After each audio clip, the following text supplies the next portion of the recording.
নমস্কার, আমি সোহেলি। আপনারা দেখেন সত্যের খোঁজে 24 ঘন্টা, আপনাদের সাথে আপনাদের পাশে। সারা দেশের সাথে ত্রিপুরাও ফিল্ম ফেস্টিভ্যাল গ্লোবালাইজেশনের অন্তর্ভুক্ত হলো। শনিবার আগরতলা টাউন হলে এক অনুষ্ঠানের মধ্য দিয়ে শুরু হলো।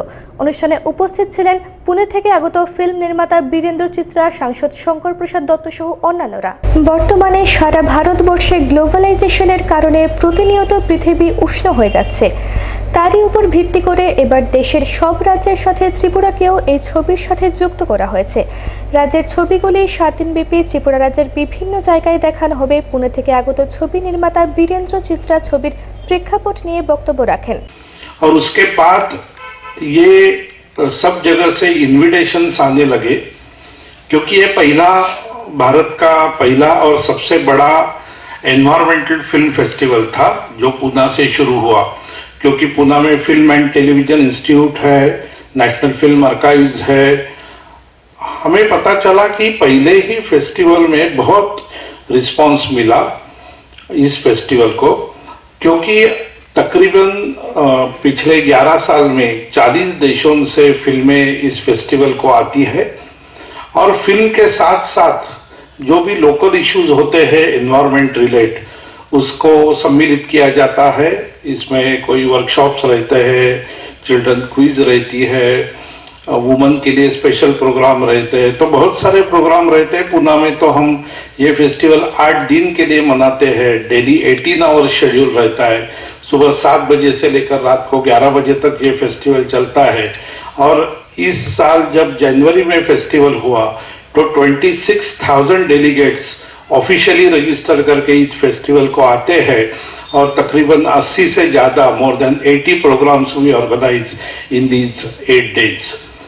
इसके बाद ऐसा हुआ कि जैसे पूना में शुरू हुआ तो हर सिटी से हमें इनविटेशन आते थे। और इस बार हमें तकरीबन 62 सिटीज से इनविटेशन मिले कि हमें ये फेस्टिवल करना है, क्योंकि ये भारत का सबसे बड़ा एनवायरमेंटल फेस्टिवल है और दुनिया का 2 नंबर का फेस्टिवल है। 1 नंबर का फेस्टिवल यूके का वाइल्ड स्क्रीन फेस्टिवल है और दूसरा अभी इंडिया का किर्लोस्कर वसुंधरा फेस्टिवल हो गया। গ্লোবালাইজেশনের উপর ভিত্তি করে বিগত কয়েক বছর ধরে ছবি নির্মাণ করে আসছেন। সেই সময় কয়েকটি রাজ্য অন্তর্ভুক্ত ছিল, কিন্তু বর্তমানে অনেক রাজ্যকে এই ছবি নির্মাণের সঙ্গে যুক্ত করা হয়। রাজ্যের এইসব চলচ্চিত্র নির্মাতাদেরকে আগামী দিনে আরও বেশি করে মনোযোগী করা হলে পৃথিবী বর্তমানে যে ভারসাম্য তা অনেকটাই ঠিক হয়ে যাবে একমাত্র সচেতনতার মাধ্যমে। আগরতলা থেকে নিজস্ব প্রতিনিধি রিপোর্ট, সত্যের খোঁজে 24 ঘন্টা। রাস্তার বেহাল দশা, প্রত্যেক দিন ড্রেনের জল রাস্তার উপর দিয়ে যাচ্ছে। কাউন্সিলর সবকিছু দেখেও সংস্কার করার কোনো উদ্যোগ নিচ্ছেন না। ঘটনা রাজধানীর 8 নম্বর ওয়ার্ডের অন্তর্গত ইন্দ্রনগর থেকে সৎসঙ্গ চৌমনি এলাকার। স্থানীয় লোকজন কাউন্সিলর নিমাই বণিককে জানালেও করছে বলে কাটিয়ে দিলেন কয়েকটি মাস। পুর নিগমের 8 নম্বর ওয়ার্ডের কাউন্সিলর নিমাই বণিক এলাকারই লোক। বিগত কয়েক মাস ধরে ড্রেনের জল রাস্তার উপর দিয়ে যাচ্ছে, আর তা এলাকার লোক ছাড়াও অন্যান্য লোকেরা হাঁটাচলা করছেন। ইন্দ্রনগর থেকে সৎসঙ্গ চৌমনি পর্যন্ত জলের তলের রাস্তা, এই রাস্তার উপর দিয়ে চলাফেরা করছেন এলাকাবাসী। ঘটনা সম্পর্কে ক্ষোভে বলেন, কিরকম বলতে এখানে সবসময় জল একটা লেগে থাকে। এমপি আইছে, অনেক ওই নেতারা আইছে, তারা কোনো এটার সমস্যা সমাধান করবো অথচ হইতেছে না। কিন্তু আমরার বড় কথা না, এখানে এই রেশনটার সামনে দেখেন যে কি অবস্থা, এটা একটা সমস্যা এলাকাবাসী। প্লাস বাইরের গাড়ি আইতেছে, এইখানে সিট আইতেছে, ভালো মানুষ এই রাস্তাটা যাতায়াত করতে পারতেছে না। সমস্যার তো শেষ নাই। সেদিকে তো রাস্তা অবরোধ হয়েছিল, সবই হয়েছিল, কিন্তু ঘটনা যে এই জলটা এই থেকে এটাই তো এই জলটার তো সমাধান দিতে পারতেছে না এই এলাকাবাসী। এই জলটার কোনো সমাধান দিতে, বৃষ্টির জল, ড্রেনের জল, বাড়ির ঘরের জল। বৃষ্টির জল আর কতক্ষণ থাকবো, যেহেতু জায়গাটা সোলপাড়া, এত বৃষ্টির জল তো বেশিক্ষণ থাকতো না। বিগত অনেকদিন ধরে এই রাস্তা কাউন্সিলরের নিজেও হাঁটছেন এই ড্রেনের জলের উপর দিয়ে, কিন্তু সংস্কার করছেন না কেন, এ নিয়ে জনমনে প্রশ্ন। করব বলে 2-3 বার দেখেও আসেন বলে জানালেন স্থানীয় এলাকাবাসী। আপনারা এখানে চলাচল করতে এই রাস্তাটা অনেক ধরে চেষ্টা চলছিল, কাউন্সিলর এসে গেছিল ঠিক করবে বলেছিল, কিন্তু কয়েকদিন আগেও পরশুদিন আগের দিন এসে গেছিল এটা ঠিক করার জন্য। বৃষ্টি উনি বললেন যে বৃষ্টিটা কমলে রাস্তাটা ঠিক করবে।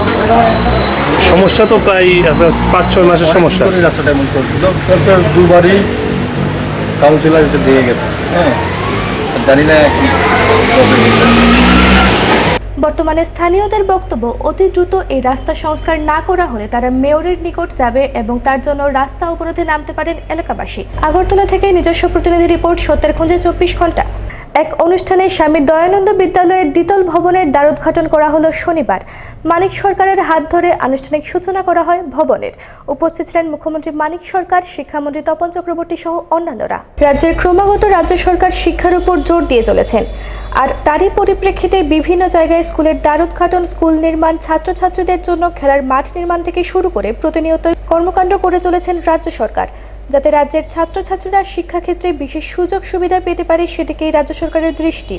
বিভিন্ন আলোচনা ও অনুষ্ঠানে নেতামন্ত্রীরা উঁচু কণ্ঠে ভাষণ দিতে গিয়ে বলে থাকেন, সারা দেশের মধ্যে শিক্ষার দিক দিয়ে ত্রিপুরা রাজ্য এগিয়ে আছে। স্কুলের দ্বারোদ্ঘাটন, স্কুল নির্মাণ, রাজ্য সরকার বর্তমানে যে গতিতে কাজ দেখিয়ে যাচ্ছেন, জনগণকে 2018 বিধানসভা নির্বাচনের আগে যে কাজগুলি কোনোভাবেই সম্পূর্ণ হবে না, রাজ্যের জনগণকে আশ্বাসের মধ্যে রেখে 2018 বিধানসভায় তড়িপার হতে পারে, এটাই এখন বিশেষ লক্ষ্য, এটাই বিশেষজ্ঞ মহলের ধারণা। আগরতলা থেকে নিজস্ব প্রতিনিধি রিপোর্ট, সত্যের খোঁজে 24 ঘন্টা। নিয়ে নিচ্ছে ছোট্ট একটা বিরতি, দেখতে থাকুন সত্যের খোঁজে 24 ঘন্টা, আপনাদের সাথে, আপনাদের পাশে।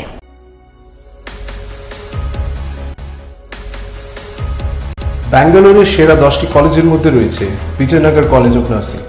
Government of Karnataka, Indian nursing council, Karnataka nursing council, Rajiv Gandhi university of health sciences দ্বারা অনুমোদন প্রাপ্ত। ত্রিপুরার ছাত্রছাত্রীদের প্রথম পছন্দ বিজয়নগর কলেজ অফ নার্সিং। রয়েছে আমাদের নিজস্ব হসপিটাল। ত্রিপুরার 300 ছাত্রছাত্রী আজ Bijoynagar college of nursing. Courses offer BSc nursing, MSc nursing, DGNM, post BBSc nursing, scholarship এবং মেডিকেল সহ রয়েছে নানান সুযোগ সুবিধা। যোগাযোগ করুন মিস্টার চন্দন শুক্লা দাস 0940-259-8492 অথবা 08257-952-306। Wow!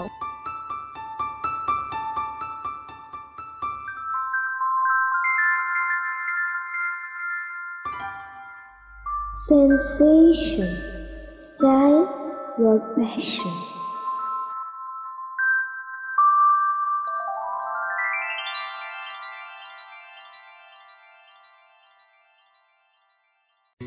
উত্তর ত্রিপুরা জেলার সবার সুপরিচিত দেবদূত টেন্ট হাউসের পরিচালনায় এখন ধর্মনগর শহরে আপনার যে কোনো ধরনের সামাজিক অনুষ্ঠানকে স্বল্প খরচে সম্পূর্ণ পারিবারিক, আনন্দমুখর এবং উপভোগযোগ্য করে তুলবে দেবদূত বিবাহ ভবন অ্যান্ড কনফারেন্স হল। আধুনিক পালকে মোড়া সর্বসুবিধাযুক্ত এক নির্ভরযোগ্য ও বিশ্বস্ত প্রতিষ্ঠান দেবদূত বিবাহ ভবন অ্যান্ড কনফারেন্স হল, নেতাজি পাড়া, কদমতলা রোড, দিঘল বাঁক চৌমুহনী, ধর্মনগর, উত্তর ত্রিপুরা। যোগাযোগ 9862580613 এবং 7308287963। যখন কিছুই ঠিক চলছে না, আর একটা ভুল সিদ্ধান্ত নেবেন না। শুধুমাত্র পরীক্ষিত গ্রহরত্ন কিনুন, মনের শান্তি অক্ষুণ্ণ রাখুন। শ্যাম সুন্দর company jewellers, Agartala, Khowai, Udaipur, Dharmanagar, Kolkata. We have lots to do when we have any kind of Dell product. Tulip collection laptops, all-in-one desktops, 2-in-1 laptops, mini laptops, XPS, and specially dedicated to crazy gamer. We have our Alienware gaming laptops. It takes your gaming experience to the next level. This is not the end. We have a large number of Dell recommended computer accessories at the right price. There is thousands of reasons to choose any kind of Dell and Dell recommended products. We love your work. That's why we deliver the power to do more. Info Solution Systems, opposite Ramnagar 2, Agartala, and East Thana Road, Babur Bazar, Dharmanagar.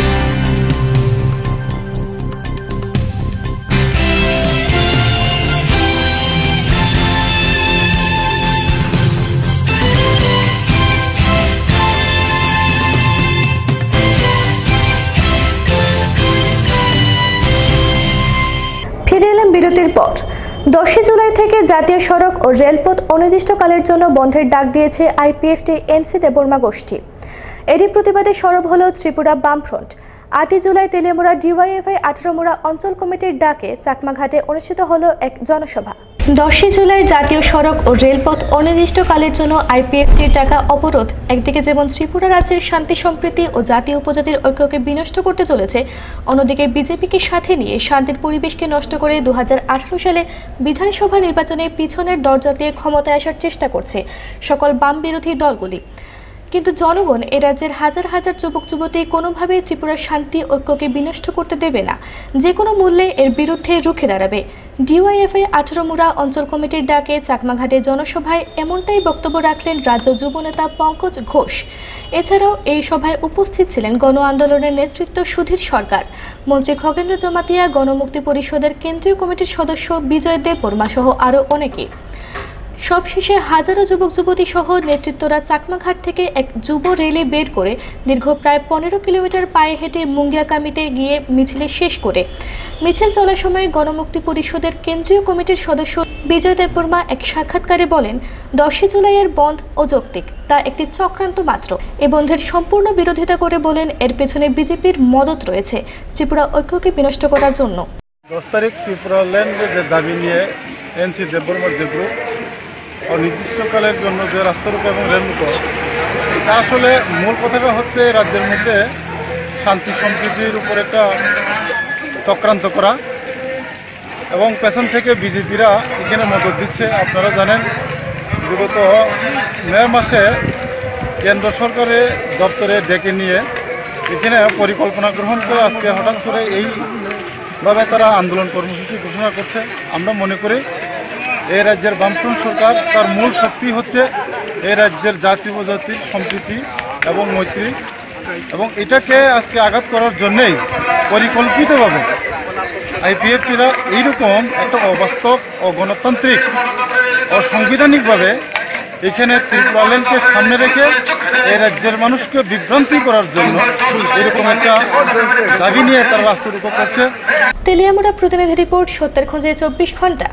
Agartala শহরে লোকসংখ্যার চেয়ে যানবাহনের সংখ্যা বৃদ্ধি পেয়েছে, আর যানবাহন যত বাড়ছে যান দুর্ঘটনা ততই বাড়ছে। যান দুর্ঘটনা কমানোর জন্য রাজ্য প্রশাসন ট্রাফিকদের হাতে তুলে দিয়েছে নিত্য নতুন চালান কাটার মেশিন, যার সঙ্গে সঙ্গে চালান কাটা যায় এবং তার প্রতিলিপি যান চালকদের হাতে তুলে দেওয়া হয়। রাজ্যে যান দুর্ঘটনা একটা বেধির আকার ধারণ করেছে। যান দুর্ঘটনা কোনো কিছুতেই কমানো যাচ্ছে না। বিধানসভায় তৃণমূলের বিধায়ক আশিস কুমার সাহার উত্থাপিত প্রশ্ন ছিল, ছোট থেকে বড় গাড়ির সংখ্যা বাড়ছে এবং সেইগুলি মানুষ রাখার জায়গা নেই বলে তারা রাস্তার উপর রেখে যায়। আশিস কুমার সাহার প্রশ্নের উত্তরে রাজ্যের মুখ্যমন্ত্রী বলেন, যান দুর্ঘটনা কমানোর জন্য ট্রাফিক এবং পুলিশ একসাথে মিলে কাজ করছে। আগরতলা শহরে এমনও লোক আছে যাদের গাড়ি রাখার জায়গা নেই, তারা রাত্রিতে রাস্তার উপর গাড়ি রেখে দেয়।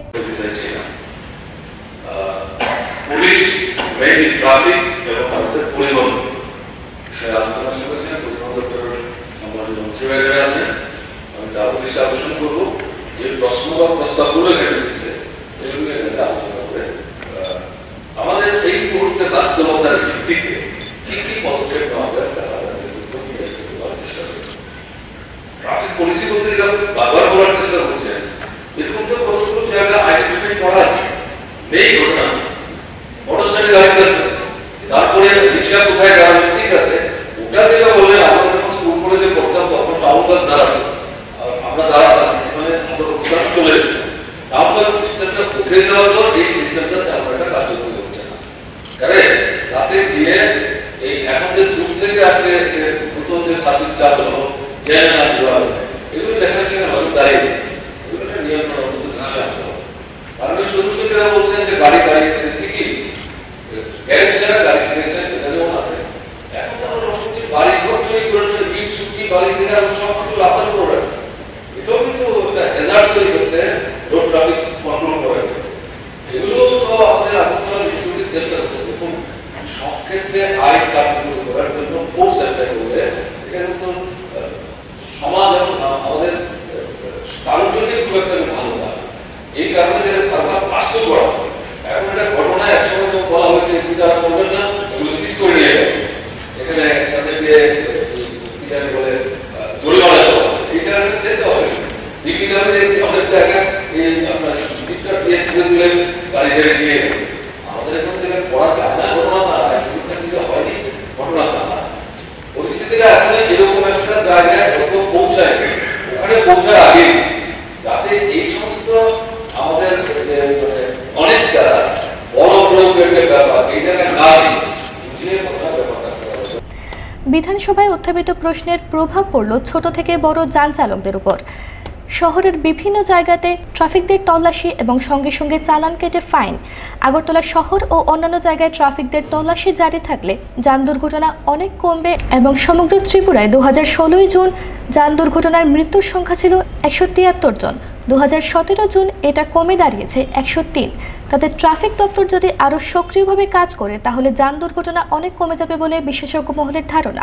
আগরতলা থেকে নিজস্ব প্রতিনিধি রিপোর্ট, সত্যের খোঁজে 24 ঘন্টা। অন্যান্য খবরগুলো নিয়ে ফিরে আসছি, দেখতে থাকুন সত্যের খোঁজে 24 ঘন্টা, আপনাদের সাথে আপনাদের পাশে।